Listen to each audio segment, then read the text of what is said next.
pre-roll. Alright. And then we're gonna start Facebook, which of course requires 2 steps because it's freaking Facebook. Facebook sucks, just so you know. That's for old people. Yeah, it really is nowadays. Agreed. It really is nowadays. That's pretty much. You just want to shake their fists and yell at the sky. That's me. Every damn day. You know it. Alright, we are now in pre-roll. Alright, we're in pre-roll, people. We're good? I'd say watch your mouth, but none of us ever do, so it's okay. Yeah, yeah, you can swear on this one. For sure.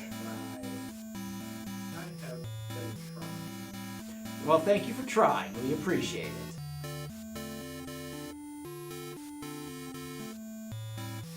We do laugh at it too, at the same time. We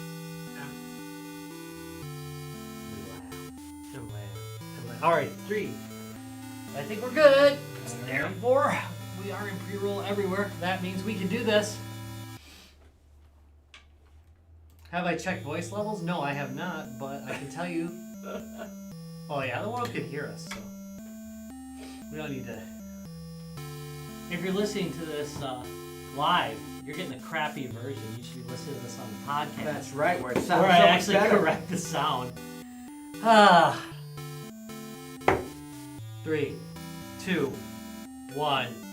Live from the 6th floor basement of the Guys, Games, and Beer Towers, it's the Guys, Games, and Beer Show! Yay! That's pretty good. That's good. We have got a lot going on recently, so we haven't been on in a couple weeks live. Anyway. Well, we did some live stuff from the Brown Liquor Christmas. We were so drunk. We were so drunk. We were so But drunk. we may have done a few live segments from Brown Liquor Christmas. I wanted to detach myself from anything said at the Brown Liquor Christmas episode. And I apologize for anything that may have been horrible. There horrible. may have been a few things. I mean, more horrible than the show generally is. I mean, it's generally pretty horrible. But you know, yeah, it was a rough show, and I'm willing to admit it, you know? Hey, we survived it. Yeah, but And it's a here new we are. year, and with a new year comes new games, and today we're here with... Was that my cue? Why, yes, John, that was your cue. So I'm also very green about all this. Okay, anyway, the guest, Josh Anthony, that's me. I'm the guest, yeah. Hey! And you were with? And I am with Loonicy Entertainment, and I make a game called Dice Tower. Awesome, let's talk a little bit about Dice Tower. Now, I know a little bit about it.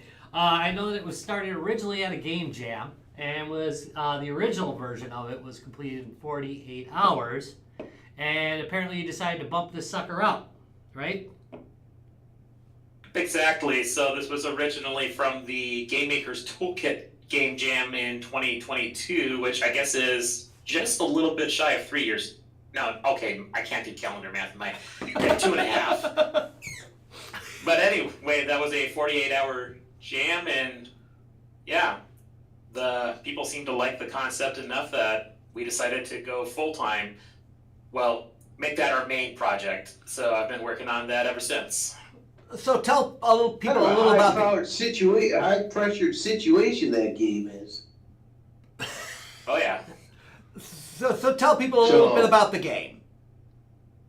And so Dice Tower is a 2D side-scrolling platformer. It's a little bit like Celeste and Balatro mixed together in that your goal is to collect dice, and then as you collect dice, you use them over the course of the platforming to roll for various things, like how much time you get to beat levels and what kind of abilities you get, and a whole bunch of other things that eventually will make their way into the game, with the ultimate goal getting to the top of the dice tower, making as much money as you can along the way. So a lot has actually changed from the Game Jam version. Yeah, for sure. Originally, the Game Jam version was basically just you've got a guy, you've got dice, and you're rolling for time. So it's definitely changed a fair bit. Yeah, so the core mechanic stays the same, and you've added several new mechanics. Let's talk a little bit about the new mechanics. You said you've added some new like a money a money pickup now, huh? Where it's like more of a score attack. A little bit, and that's funny because I just did some prototyping for things that is going to change how that works. So, but for what you played at 2D Con, there was a money pickup, and then as part of that, the money determines a meta kind of currency where you pay to do your future runs. You also get to pay for upgrades that you then have for the entire rest of the game, so all of your future runs. Otherwise, you pick up those abilities during the course of gameplay. Oh, so you're doing a layering method then, adding new mechanics on top of the originals, and you get to buy them or unlock them during the game, which is what you said. I'm really fast today. It is Tuesday, Rob. Yep. Well, speaking of the need to be fast, because of that time element, that's what I was kind of saying. It's kind of a high pressure game. Are you going to build any kind of leveling for maybe some slow old people like me? So that maybe I found it a little hard to get through some of the levels. Yeah, that's definitely the kind of thing that's been on my mind, making sure that with something like a time element, I'm still providing ways for the players that are not necessarily the best at doing quickly under pressure to still have a good time with the game. One of the ways that I'm currently doing that is for the easier difficulty modes, there's actually a modifier where you get to have additional time in it on top of what you roll. I said on top of, it's actually more of a multiplier, so it multiplies your time roll. And then one of the things that I want to explore in the future is adding additional elements that you can do to modify your runs, where if you choose to say, maybe you pick up a modifier that lets you start with more of the stamina energy from which your movement abilities pull from. So then you can basically kind of pick your own difficulty setting, ideally without necessarily having to say, okay, you're locked into easy, medium, hard difficulty, which is where the game currently is at, but that's kind of where I'm hoping to move to. Is there going to be multiple towers, or is it going to be one tower where you're crawling up and up? Like right now, it's one tower, and then you get to the top of it and you win. Right now, I plan on there being multiple towers. We'll see what kind of scope is allowed for in terms of over the course of making the game. Oh gosh, that was word salad. We're the kings. Basically, yes, I do plan on multiple towers. Awesome.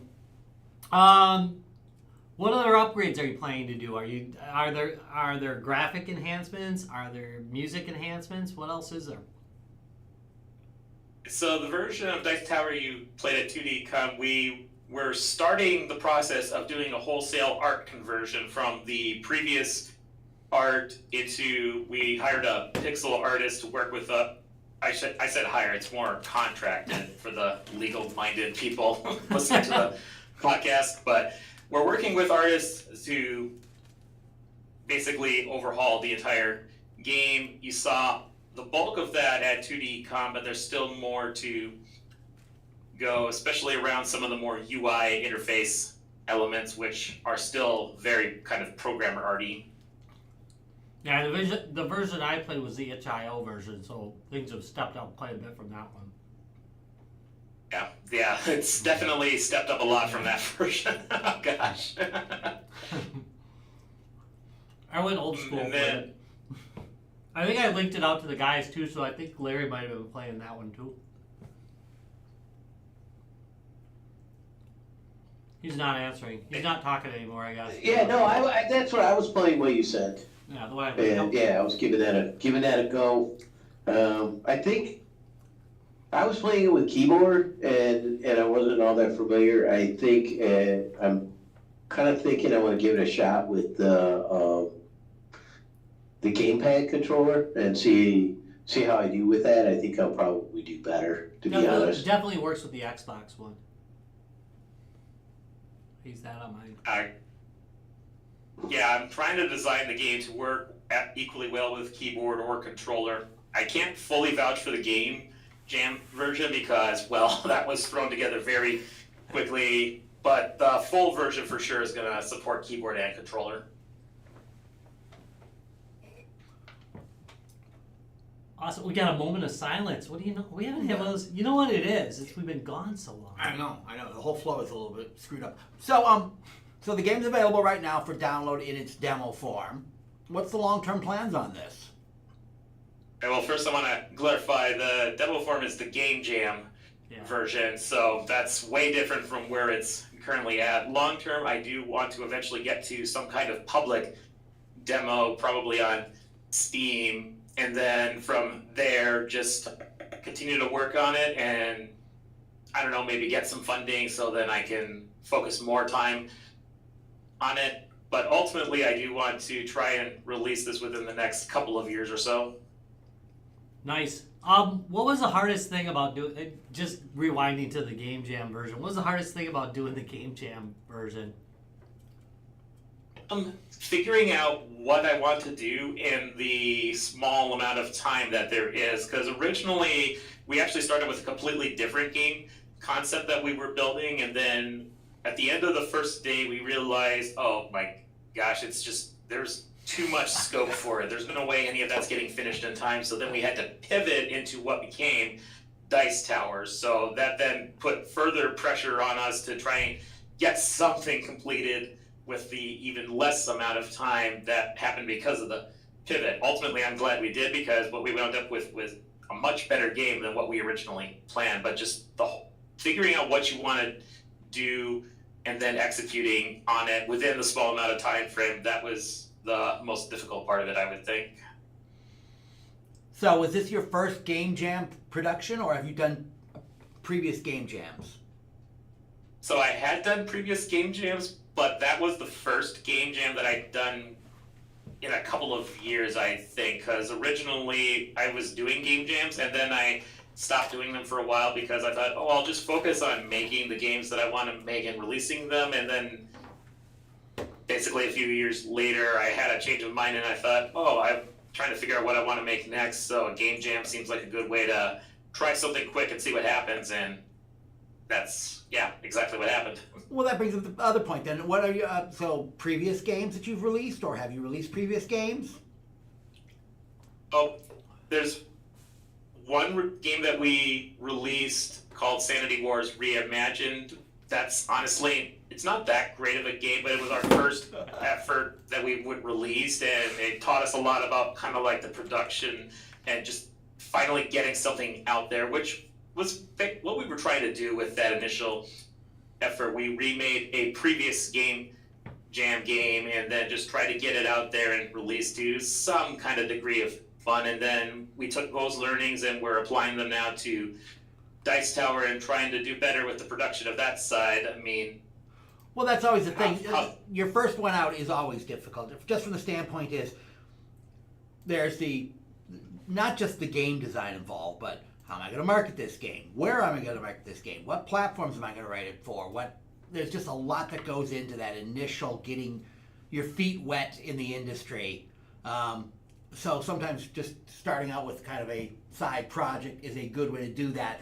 Like you said, it's a good learning experience for something like this that you want to develop more fully. Go in maybe for funding. So are you thinking you talked about releasing it on Steam. So are you thinking maybe once you get to a point where you're ready to take the next step, something like a Kickstart or something along those lines? A Kickstarter, early access, maybe see if any publishers are interested. Like, there's a whole variety of possibilities, and whether or not any of them will pan out in the current kind of game dev environment, it's tricky, but, it never hurts to at least try for it. No, it does not. Jacob, you're being unusually quiet. Oh, that's because I didn't want to interrupt anybody, and then everyone asked the questions that I was about to ask. Hence the reason I just gave you Well, that nice if they hit. didn't interrupt, how would they know it's the Guys, Games, and Beer show? True. And then we yell at him for interrupting. All right, Jacob, go ahead and hit him with your questions. Oh, well, the questions that I had were already answered by someone else. Oh, never mind that. Where, like, Larry had asked of, would there be something for people that are not speedy people? Because I'd like a game that, sets a limit on me, but more of a turn limit, not a time limit, because I'm not good with time limits. I've played Overcooked so many times trying to get better at time limit stuff, but I suck at it. So it's nice to know that there would be modifiers to it to, make it so that way you could have more time. Oh wait, that's Josh's mic. Sorry, Josh, you got on mic too, and it was the food mic. Apparently. Well, actually, I want to talk to the timing thing a little bit, because that was something that I explored earlier on whether or not it made sense to try to do some versions of Dice Tower that weren't focused on the time limit. And what I came out of from that investigation is that it really doesn't feel like Dice Tower unless there is a time limit. Like, I explored various ways of how does one lose a game of Dice Tower, and it came down to there's two kind of core ways that games can be lost, at least for the kind of game that I'm making. You either have some kind of health-like resource where if you run out of that you lose, or you have some sort of time limit where if you don't accomplish an objective before that time runs out, you lose.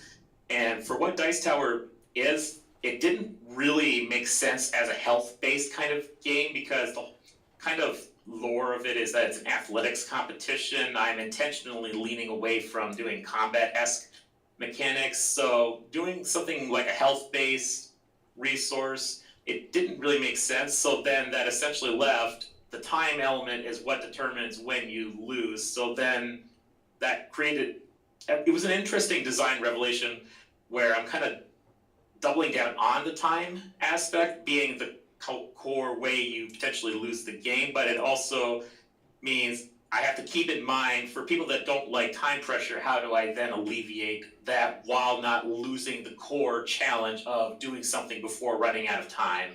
I agree. I think it's a core part of it. I'm not a big fan of time challenges, but I had no problem with it.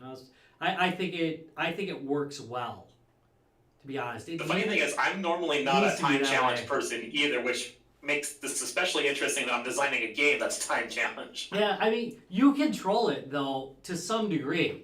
Like, you control how many dice you pick up within reason, Sometimes you might make a sacrifice of one die, just to get out of the door faster. But, you might roll high that round and be fine. Or you might not. I think that's part of the fun of the game. And I think it's probably the more endearing part of the game, to be honest. Exactly. I've played plenty of games where the time mechanic and whatnot of how things go, sacrifice versus reward. Yeah, that's how it runs. It is definitely. Did you play the demo? Because it's. Oh, I did not have. Yeah, time. It's not really like anything I've played in the genre before, in that I guess it's kind of like some games where you can pick up a time extender, but in this case, you're picking up time extensions, but they're for the next level. So, like, if you're running short on this level, maybe you'll decide not to pick up a die or two, but now you've just lost, possibly 12 seconds. If you're between 2 and 12 seconds, depending on how you would have rolled. It's kind of cool. Oh, yeah. I like that. I think that's a unique mechanic. But I didn't feel like, I'm big on not too tight of a time mechanic, but I didn't feel like it was too tight. It just encourages you to take risks or not take risks depending on how well you're doing on that level and how much time you have. I guess you could get yourself in a death spiral, and I like those too. Because Mm-hmm. I'm a big. My whole life's been a death spiral. So. Well, then Yeah. I would have to suggest to you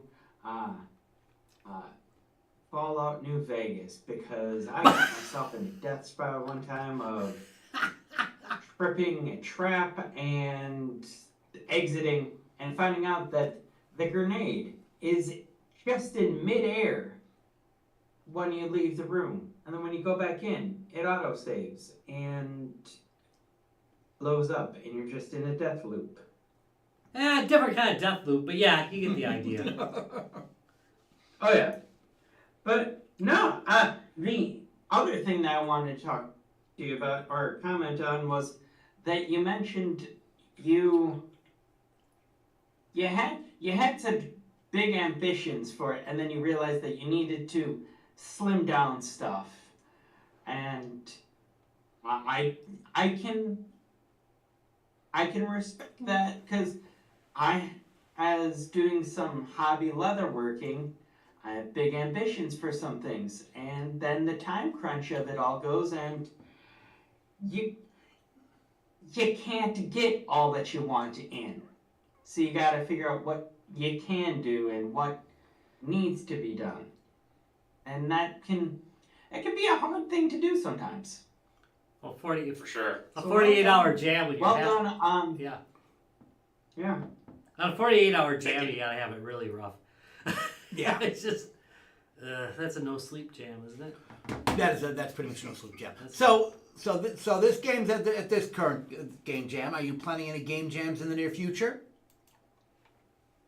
So, not at the moment. I was originally contemplating doing global game jam, but I've decided that I'm more interested at this stage on putting in some more work on Dice Tower, because we're going to be at VGM Con in April, so I want to try and get a bunch of things done prior to that, and I don't know, I just decided it wasn't the right time to do another game jam just yet, but in the future, for sure, I will do more game jams. All right. So Do you feel your pressure to get some music into it if before VGM? Yes, actually, because all the music that's in the game right now are just temp tracks that I threw together to have some music. Ideally, I'd like to have at least something a little more polished and professional-ish sounding, but we'll see what happens. Yeah, so if those listening don't know, VGM, it's a con that's focused a little more on the music element of games. So Yeah, they are saying they want to bring a lot more of the games element to the VGM Con this year, so well, that's we'll cool. hopefully see a lot more games content. Dice Tower would be part of it at least. Yay. Heck yeah. Anything else you'd like to say?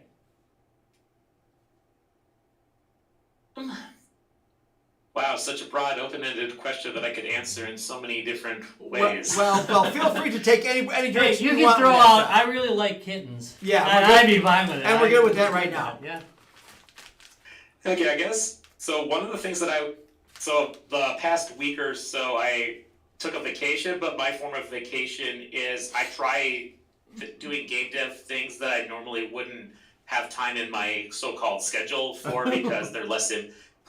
But some of the things that I experimented with were expansions on the dice mechanics in order to try and make that even more compelling than it already is. So there's a lot of cool things that I came up with and tested during that period that I'm really excited to fully flesh out and actually put them in proper, like looking for dice patterns in your rolls, and then based on rolling certain patterns, like say Snake Eyes having an effect that triggers off of that. So then that's where like the bilateral elements can really kick in, where you've got a bunch of these kind of effects, and then when you're rolling, it's not just, oh, I'm maxing out the amount of total that I'm getting out of this roll. You're also trying to roll specific patterns that then trigger these beneficial effects or whatnot. So Oh, Yahtzee Yeah, that that's- sucker. Yeah. yeah, Yahtzee like that. I like Exactly. that idea. I like that idea. All right, Josh. So people want to find out more about Dice Tower. Where can they go? Right, so you can go to loonicy.com, that's LOONICY.com, where we've got a simplistic landing page with a gameplay trailer, and then eventually, as we get closer to like a public demo or something, we'll be updating that as well. There's also a Discord that you can join from that website that is our official website where we post about Dice Tower progress, and if you want to be a playtester, you can join that as well. So all our other dev friends, make sure to check that out. You're going to be at VGM, possibly be back at 2D Con again this year. Any other cons on the horizon? So the two currently on the horizon. We'll see what the future brings. All right, Rob. Awesome. I want to thank you very much for coming on the show. If anybody's interested, there are links down below in the show notes, especially if you're on the iTunes side of things or the podcasting. I don't want to just throw out iTunes. We should be throwing out the everything. Or Amazon, by the way. You can find us on Amazon now. Yeah, since we're on Amazon now, which is, I think, the first time we've been on. Yep. Haven't been kicked off of that one yet. Yeah. Good job. Yet. This is every episode of Guys, Games, and Beers brought to you by Lionheart Racing. Lionheart Racing, all the joys of racing without the rubber hot dogs. You can check them out by going to www.guysgamesandbeer.net and clicking on that big red, white, and blue 77. And again, we might have a project coming up with them in the not too distant future, so keep an eye out. We have a lot of unannounced projects. We have a lot of unannounced things coming up, but we have something maybe special coming up with Lionheart Racing. So it's always special when it's Lionheart. Oh, that sounds great.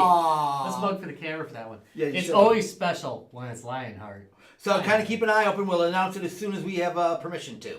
All right. Thank you all much. Yeah, you know what? I should probably mention it.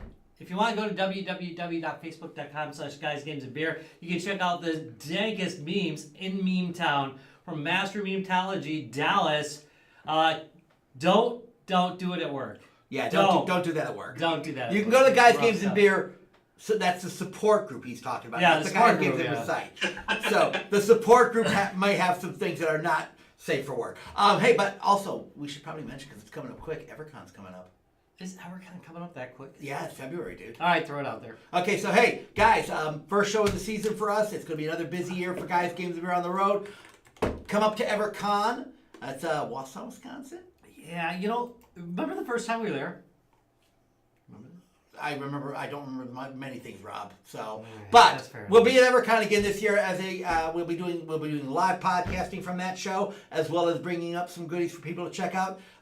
So make sure to check us out at EverCon. That's our first show of the season. It's going to be another busy packed. Oh yeah, they're at the big one. They're at the big Expo Center. Yeah, they're at the Expo Center. Where's it? In Wausau, right? It says it's going to be at the Expo Center. Yeah, what Expo Center? Central Wisconsin. Central Wisconsin Yeah, Expo Center. That's fairly big. Yeah, that's a good sized thing. So definitely, if you haven't been to EverCon, what a great show that one is. That is just a one that's run by a bunch of people who are just like the Gamehole group we love so much because they love what they're doing. And that makes such a big difference in a con when it's not a business, when it's just something they do for the love of what they do. Yeah, and that's on for 3 days this year. So I know. And we will be there for all 3 days. So check us out there. First of many shows to come this season.